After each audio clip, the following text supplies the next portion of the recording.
Leo tunasherehekea, na kingine kikubwa ni kwamba hatufanyi makosa tarehe mwezi wa kwanza, wala pengine wanaofanya mwezi wa 12. Hakuna makosa.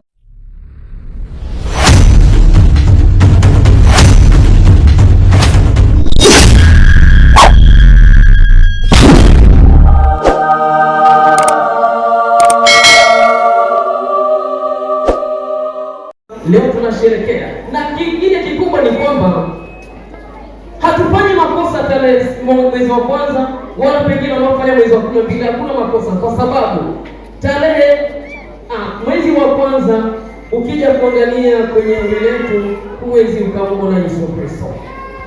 Lakini pia kwa wale wanaosherehekea mwezi wa 12, nao pia ukienda makanisani mwao kadhalia, huwezi ukamwona mtoto Yesu Kristo kwamba amezaliwa. Kristo akazaliwa.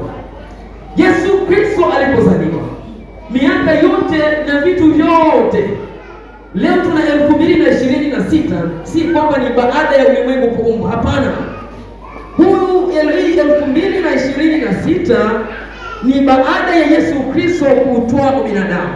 Kumbe kabla ya hii miaka 2026, kabla ya Kristo, miaka mingine ilikuwepo. Sasa kwa nini leo tuna 2026? Ni baada ya Yesu Kristo kuzaliwa. Yesu Kristo kabla hajazaliwa, miaka ilihesabiwa kutoka juu kwenda chini. Kwa mfano, labda pengine 1999, 998, 700, 600, 500 na kushuka. Lakini Yesu Kristo alipozaliwa, ndipo kila kitu